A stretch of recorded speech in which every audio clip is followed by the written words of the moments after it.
Hey guys, what's up? It's me, JT, the Horn Hippie, and today I'm going to teach you everything you need to know to get started in Logic Pro 10.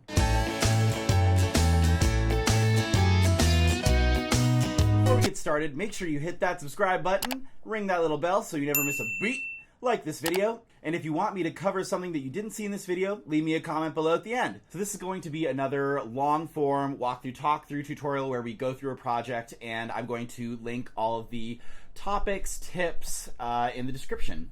I also strongly recommend that you wear headphones for this tutorial so that you can hear some of the subtleties in the sound as we go through. Let's go ahead and open Logic Pro 10. So you click the little icon, go to File, New, or Shift-Command-N. And now that we've got everything up, let's talk about what we use Logic for. So Logic is a digital audio workstation, or a DAW! And what it's used for is when you want to get high quality recordings and you have like a setup with, some mics in an interface into your computer. Let me show you my station right here, what we've got. So I have two Rode NT5 microphones right here, and some XLR cables, and then I have an Apogee Duet. This is also known as an interface, and that is connecting to my iMac Pro. Ooh, dusty screen. Woo, ignore that. That's my basic setup for recording. And you can also do this with a laptop, and I like using Logic on a laptop because you can take this software anywhere. You can also record into Logic using a wired headset with a microphone or just the computer speakers. I like using my mics because it's the highest quality equipment I have and will get me the highest quality result. Before you do anything, if you are using external microphones, make sure that you have all those plugged in and ready to go. And if you're using an Apogee Duet, make sure you have Maestro installed, which is basically it's the driver. With every audio interface, usually there's some kind of secondary software that you have to download. It's super simple and really user-friendly just to get that interface set up to work with any digital audio workstation that you're going to be working with. Let's go ahead and start a new project. So when you open Logic and you go to File, New, this little window will appear. Since we're going to be recording into Logic today, we're going to select audio, make sure that's selected. You can use, if you were making a click track, you'd want to start with software instrument, things like that. I'll go into that in another video. But for now, we're just going to talk about recording into Logic. So you're going to do audio, and then select your audio input. I like input 1 and 2 because I'm using 2 mics, and my device you can see here is the Duet USB. And you can also click this little side tab here, and it'll open your preferences. And this is also a quick way to kind of check that everything is up and running as it should be. So you can also access this by going to Logic Pro X and going to Preferences here at the top. In the audio drop-down menu, you can see my output device and my input device are my Duet USB. That's my Apogee Duet. That's what it names itself as here. And then all of this is just kind of automatic, and these settings are good for me. I'm not the best at this piece of software. I'm still learning a ton, but I do know how to work my way around and get from start to finish of a project. Some of you audiophiles might be getting on here and being like, hey, that's not the right way to do that. If you leave me a comment below and help me out learning a couple of these things, I'd greatly appreciate it too. Thank you, community. Make sure that you've got all of your input and output device settings as you want them. Also, my headset's plugged into the Apogee as well, so that's also where I'm getting my output. Long story short, you're going to check all of that and then click Create, and it'll create this little track here. Before we record anything, we need to kind of set up these tools. Now, I am a classical musician, and I don't tend to... I'm usually recording an ensemble or a chamber ensemble, and I don't really rely on any of these tempos or anything. This is more for projects like that use loops or more creative things like that. Mine is just to capture sound and to use all the great plugins that Logic Pro has. A plugin is basically like an add-on. Let's set up this project the way we need to be able to record. So I'm going to right-click up here on Display Mode and go to Customize Control Bar and Display. Then, on the right side, Modes and Functions here, we're going to find the software monitoring, and we're going to find audio input monitoring and make sure that those are checked. And then we're going to click Save as Default because those are super useful to have. So what this does is basically you can hear back what your getting in your headphones. So I'm about to turn these on, and the audio is going to get kind of funky, I bet, on this screen share software. So let's check it out. I'm just going to do regular. Okay, let's see. And then once you have that on, make sure in the track that you want to record into, you have this little R selected. Boom. Okay, so it should be giving me a little bit of... All right, so I can tell that the mic is picking this up. Maybe there's something to do with screening and recording the sound while I'm working here. This is just going to get a little confusing. But anyway, whatever. If you'll remember back to my acapella video, it was a very embarrassing version of Beethoven's Horn Trio. I'm going to try to redeem myself now with a little performance of this. So let's go ahead. We have this little R flashing here on audio 1. You can also label these. We're going to label this horn 1. You double click on the text, and I'm going to do horn 1. All right. Another thing you can do, you can also drag audio files from your desktop or from another device, just like from that device, straight into Logic. You can also go up to File and Import and select from one of these options and go through, and you can import things that way, but I find the easiest way is just to drag and drop when you're doing it that way. Also, if you're working with movies, you can drag and drop the video file, decheck the box that says like open video, and it'll just like rip the audio and put it in. Usually it'll be locked, so make sure you like just copy and paste it into another track with Command C, and then select another track, Command V. So I'm going to go ahead and click this red button up here to record. You can also just tap R on the keyboard. Boom. And because I have this little purple guy up here, it counted me in. I'm going to select that off, and then we're going to press spacebar to stop the recording. And I'm going to delete that by just hitting the delete key. Okay. Go back to the beginning, and I'm just going to count myself off and then start to sing the first horn part to the Beethoven Trio, Symphony No. 3. Okay. Bum bum. Okay, that's it. 1, 2, 3. Bum bum bum bum bum bum bum bum bum bum bum bum. Ba ba da ba bum ba ba ba ba. Awesome. Now press space to stop the recording. Boom. Now we want to add another track to that. So I'm just going to simply hit this plus button up here, and then it'll bring up this option again. Make sure that everything's correct. Good, good. Create. And let's go ahead while we're at it, make the third horn. Same thing, create. And you can also select this. Is actually easier you can just duplicate the track that way. All right. So then let's label them by double clicking the text and adding our labels. Okay. And now hopefully we can hear this back. I hope that this is going to work with, with my headset and like all the recording that's going on. So you got to make sure that the blinking R is in the track that you want to record into, because I just had that mistake. You can always Command Z to undo a mistake if that happens. So bum bum bum bum bum bum bum bum. Okay, that's the first note. All right, and go.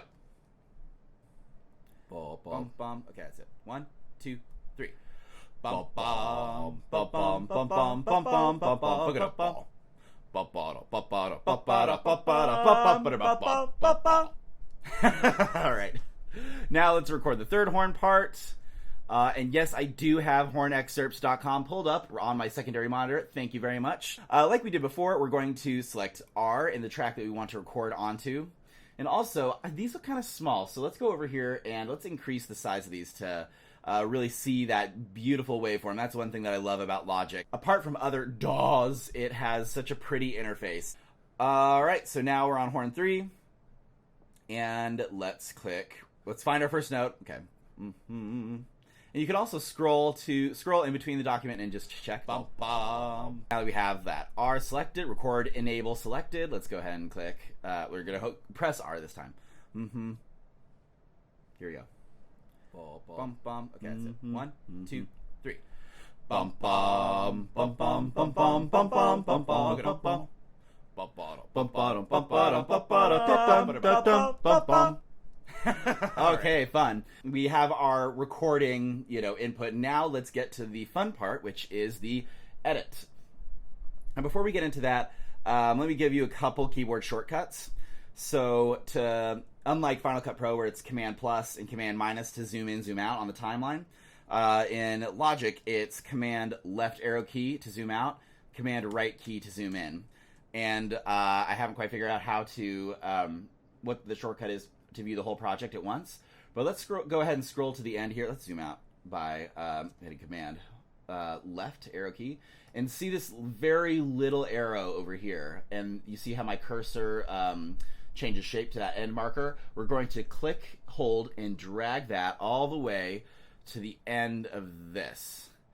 And, you know, if we were setting up a document to use like a bunch of loops and fun things like that and creative work, we would adjust those parameters separately. But I find that this is the easiest way when you're recording pieces of classical music just straight into it. Okay, so now that we're here, let's hit Command right arrow key. Oh, there we go.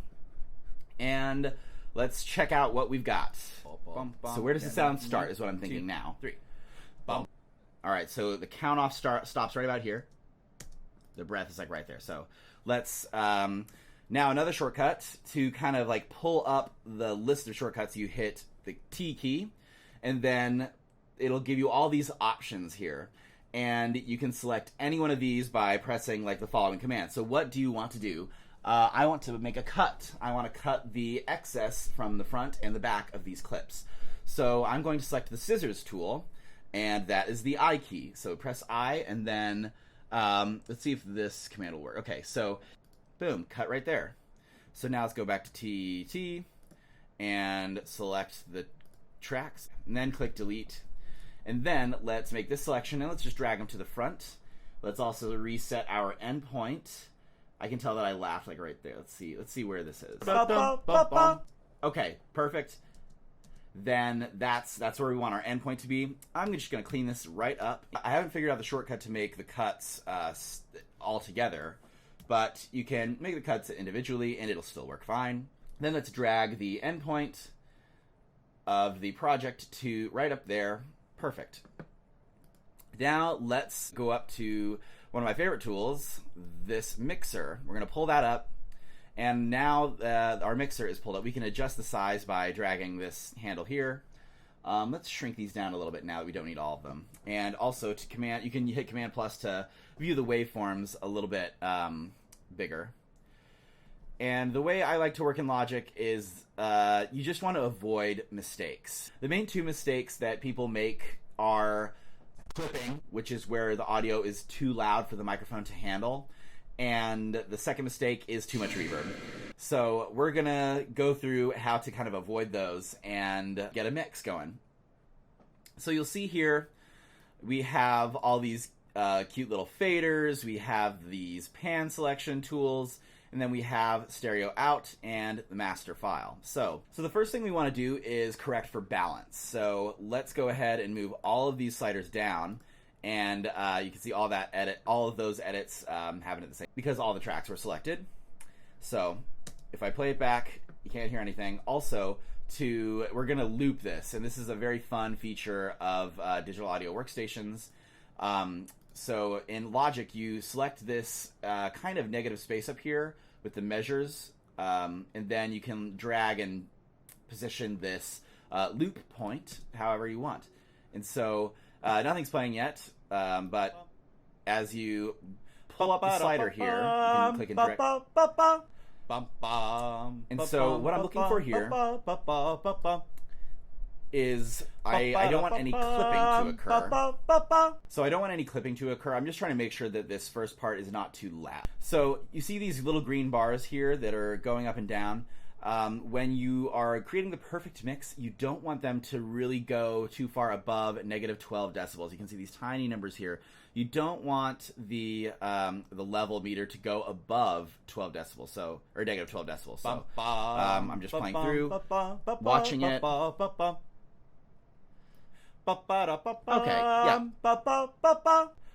Alright, so at about -1 decibel is kind of nice. So because we recorded using the same general setup, we can just click that value and just type it in, -1, -1.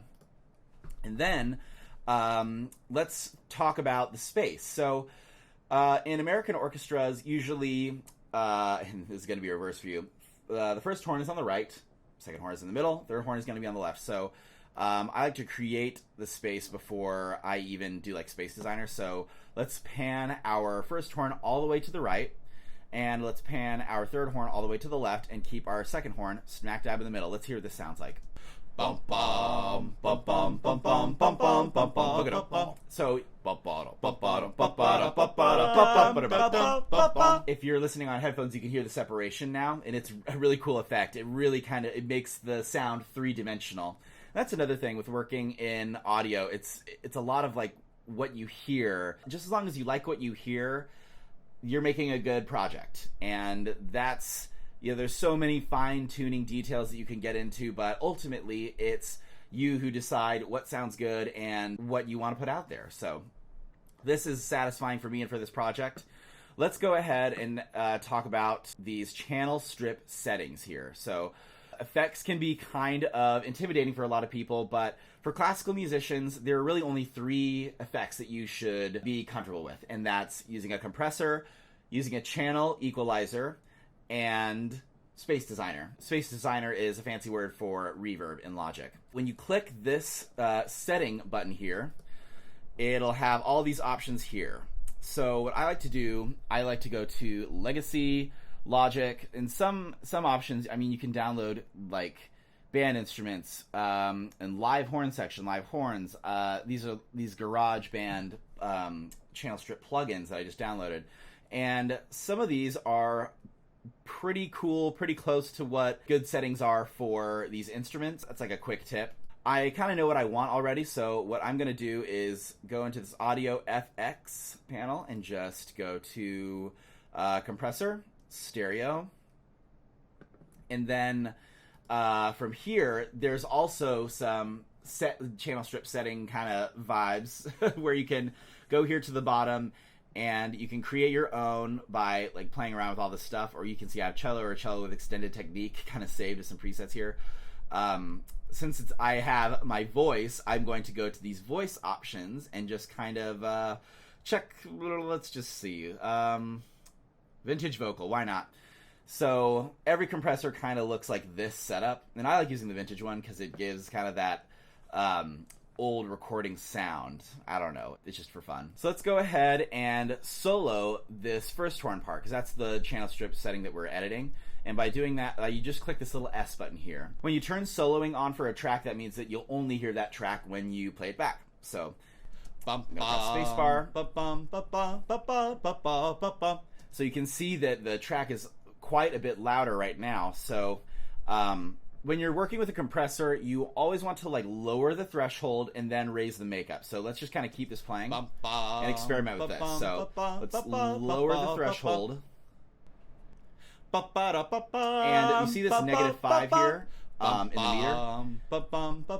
So you kind of want, you don't want it to go past that -5, but you kind of want that little needle to hang around in between -5 and 0. So I'm just playing around with this threshold because the sound is nice and loud and clear, just automatically from applying this compressor. Let's raise this just to experiment with what it'll be. This is the makeup. Okay, so I'm getting a little bit of clipping, which is, you can see the red here on the right. So I'm just adjusting it slightly by clicking and dragging my mouse down by holding. I'm holding and dragging my mouse down. And I'm watching just to make sure. On the right, there's a little bit of clipping there, so let's maybe let's raise the threshold a little bit.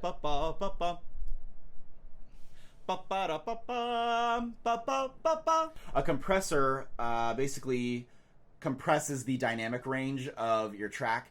I know all of you classical musicians out there, you're used to, raising and lowering the volume when you're listening to tracks like this.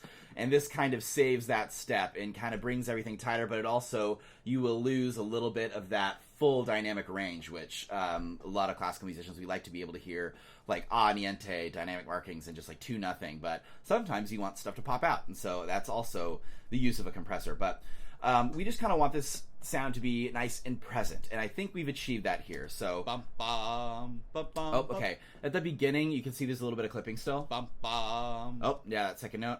So let's actually we're going to drag that endpoint of the loop, and so now it'll only loop this first part. And so I'm trying to get that red over here out. And it's okay if it hits, if it's like up to 0. You just do not want anything in the red. That red is very, very, very bad. And if you're just starting out you don't ever want your meters to go red. If they're just getting a little bit yellow, that's nice and safe. It's very good for you to be doing. So that's where I want it here. This vintage vocal, it's nice. So we're going to X out of that. And you can see we have our little effect here in this panel. So now we're going to click here, and we're going to add a channel EQ. And I always do the compressor first, and then channel EQ. That's very important, this order here. So now let's extend our loop selection by clicking and dragging that. And if you can't see the waveforms, click this analyzer. Like a visual representation of all the frequencies that are happening in your recording. So when we have all of our voices playing, we want to make sure that they're nice and crisp and they all sound really clean together. It's really, really subtle, so I'm just going to tell you, I'm just going to save you the time. So click this this little guy over here, and we're going to drag that little ball so that the shape is...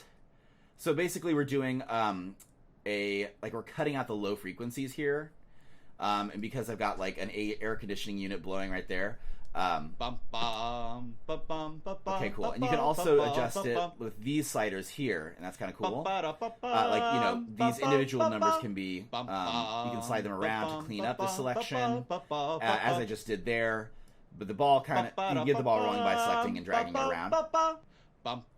So you can't really tell the difference at all. Like, it's so minute, but in the final mix, especially when you're working with a lot of instruments, it makes a huge difference. So then let's go up to this little guy over here, click this one on the far right, and then we're going to drag that to just cut out all these kind of unnecessary, unused frequencies. Because you can see that all of these sounds are just kind of occurring in this little pocket, and so that's all we need to have represented. So let's just kind of clean this up, make it even more perfect shape, and I just don't want anything to kind of be like taken out, so let's just kind of make sure that ball is like right at the edge of the audio. Do you see what I mean? Like that lines up kind of with the edge there. That red ball lines with the edge. This like pink ball lines up with this edge here. All right, that looks good. And another thing you can do, you can look into other like channel strip settings here. Like there's a good one for like horn section, which I love using for the Seattle Symphony horn stuff. That's really good. Then let's go to my favorite effect, which is Space Designer. Space Designer is a native plugin, which means that it comes pre-installed with Logic Pro. So this is, I love playing around with Space Designer. So what I typically do for like most instruments, like what you got to think, what space are we recording in? What space do we want the listener to feel like they're listening to the sound in? So I like to go with small spaces and just experiment around. I like to use halls, and I like 1.3 seconds. I like this little ambience hall. So let's listen to what this sounds like. Oh, wow. So it sounds really, really big and deep and just like a long hallway. To adjust that, we're actually going to only hit one of these controls, and that's this wet mix. And we're going to take it to about -21. I find like between -20 and -25 is a sweet spot for the wet mix for like bum bum bum bum bum bum. So that's got a nice ring to it. Why don't we check out another one? Let's go back to small spaces. Let's go to halls. Let's do just a 1 second dynamic hall. All right, this sound is a little more responsive and a little bit clearer. So then let's drag it down to 21. And this would be great if you're like, oboe flute player. So that's a believable amount of reverb. Let's kind of take it, let's dry it up a little bit by decreasing the wet.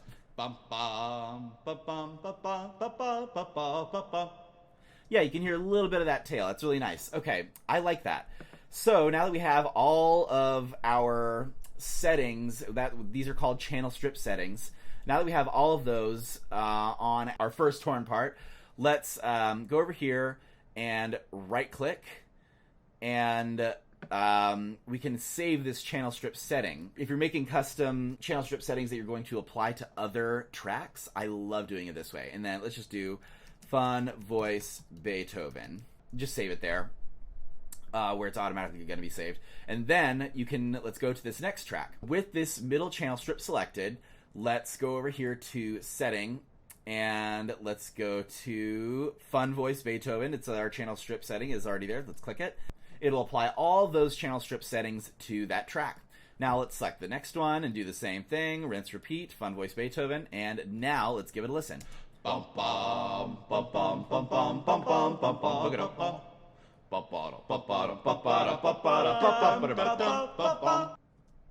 Okay, that's fun. So let's look over here to what is happening in these meters on the bottom with the mixer.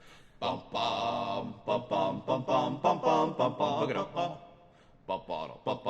So my third horn, and like another big thing about working with a digital audio workstation is that it's all about listening and re-listening. It takes a long time. It's a long process, even more so I think than film editing. And it's just, this is the way you have to do it. You have to listen over and over again and correct your mistakes and just look at everything and make sure that everything is happening correctly. Let's just, also let's turn off that record input. Okay, yeah. So, look it up. So our second horn here is kind of getting into, there's a little bit of orange there on the meter. I can see when playing back. So let's just decrease that to -2. Let's decrease all of them to -2 because I think the balance is nice. So we want them all to kind of sound equal. Let's try it again. Spacebar to play. Look it up.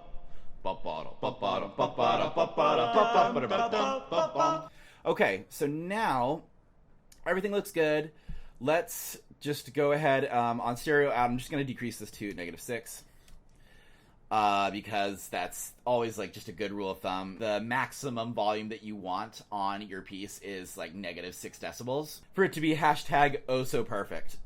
So let's go to the stereo out, and we're also going to apply a channel EQ. You can also apply a compressor and a channel EQ on this. The way to apply compressors, it's better to apply multiple compressors to shrink a dynamic range down as opposed to applying one compressor and then like compressing the hell out of it with like one control. When you're working with recorded audio, everything you do should be just like a really fine-tuned adjustment so that you don't distort the sound in any way. And that's something that I had to learn the hard way. I've made a lot of mistakes, and so now I'm saving you the trouble. Let's go ahead and add another compressor here. So we're going to do stereo. And let's go to vintage VCA, just to have a little bit of a different flair. Let's see what this does. Look it up. And you can see our arrow is in, our little needles in between 0 and -5. But we want it to kind of go like up to -5. Do you know what I mean? Let's also see if there's, let's maybe use a fun preset. I love experimenting with the presets too, because it just gets you familiar with all the things that Logic is offering to you. None of these are really speaking to me. So let's just do our basic, what we know how to do. So the first thing we do is lower the threshold, and then we raise the makeup. So I'm just gonna lower this a little bit to get to that -5, around there. Nice. Okay. Look it up. So yeah, we're in that sweet spot with the needle. So now I'm just gonna watch through and make sure that we're not clipping or going above 0 decibels on this right hand panel, the output. Look it up. Okay, just a tiny little bit there at the very end. So let's decrease that just slightly. You want to make your smallest changes at this stereo output channel strip setting because this is kind of your last opportunity before you either export or you go to the mastering stage. Look it up. Okay, good. So we're not going to 0 decibels, so that means that there's no clipping. So let's X out of that. And then let's add another channel EQ, stereo, and play through. Now let's do a fun like channel strip setting, because I like using channel strip settings on the stereo output because Usually there are more, and there are a lot of fun ones. So let's see what this horn section one sounds like. Okay, so you can see that this look, it kind of boosts the mids and takes out all the lows so that we don't have any mud in the sound. Bum bum bum bum bum bum bum bum bum bum. Look it up. Ooh, you can kind of get that rich horn sound. Gosh, audio engineering is so wild to me, guys. I'm such a nerd for this, and I love hearing projects come together. This is so much fun. Bum bum bum bum bum bum bum bum bum bum. Look it up.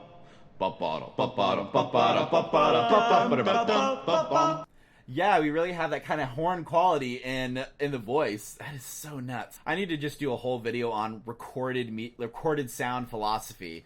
Okay, let's go to the last one. We're going to add another Space Designer, or we can just go up here, Recent Space Designer, Stereo. And this one, I'm going to go with our same small space. So this is kind of the final room that we want everything to sound in. So let's go back to hall. You know I love a hall. Let's go to one sec dynamic, and let's adjust this wet mix down to about like 25 because it's going to be a very subtle effect. Bum bum bum bum bum bum bum bum bum bum. Look it up.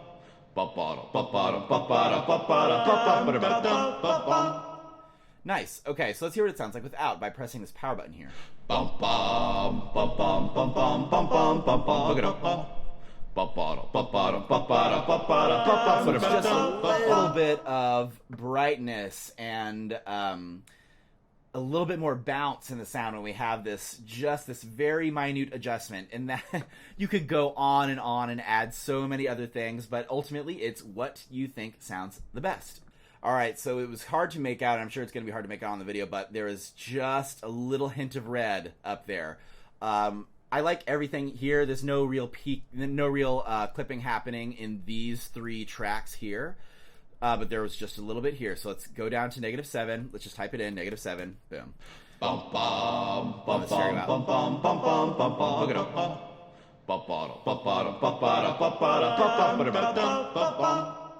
Okay, so we went like just around -6. That's okay. It looks good. Nothing. There was no red. I was kind of in the yellow at the top dynamic range, so there we go. The master output here is just set to 0, and there's no channel strip setting, and that's what you got. But a thing that I forgot to mention is that if you want to hear what's happening before you record into a track, select this input monitoring button in that track. Sorry, I didn't mention this at the very beginning. Okay, but anyway, there you go. So now we're ready to export everything. And the way to do that in Logic is also known as a bounce. And to get there, you press Command B, or you can go to File, Bounce. And another thing that bouncing is used for, you can do bounce tracks in place, which basically creates compared to a multi-clip in Final Cut Pro, it'll just create, say you're working with a drum set and you have the cymbals, the snare, the bass, and they're all recorded in separate tracks. And you want to compress those down into one very easy to use track that you can just adjust as the drum part. That's when you would use the bounce in place option. So I'm just going to go with the highest quality here. You can check all of these and export that way. Let's just have PCM selected, Wave, AVI, because that's a nice high quality format. 16-bit is, whatever you'd need for streaming or YouTube, whatever. 32-bit float is the best, highest quality, and it's really useful because you can always avoid clipping with this. Mode, we're going to go offline. We're going to include audio tail because at the end here, if we didn't have that checked, it would just cut off and there wouldn't be any of that reverb, that beautiful reverb that we worked so hard for at the very end. So let's make sure that that's clicked. Normalize. If you have normalize on, that means that your highest point dynamically is going to be everything's going to be adjusted to that. So it's another safety precaution to not get any clipping, which is the worst thing that you can possibly do in audio editing. All right, so we've got that. Let's click OK, and then it's going to ask where it wants to save it. And so I'm going to be Acapella Redemption. Then click Enter. Okay, so now it's on our desktop, and let's make sure to save our project because if you haven't saved yet, make sure you saved early and often. We're gonna name it Acapella Redemption. And then I'm gonna save it on my desktop because I like being able to see where I'm putting stuff. Okay. And if you do it as a package, that'll just like save it as like a project. If you want to send it to someone or upload it to a Dropbox, I recommend doing a folder like that. So boom, package, boom. And then we have our track. Minimize this and play it back. All right, so where we got? Okay, Acapella Redemption, the track. You see all these like projects. Bum bum bum bum bum bum bum bum bum bum. Look at them.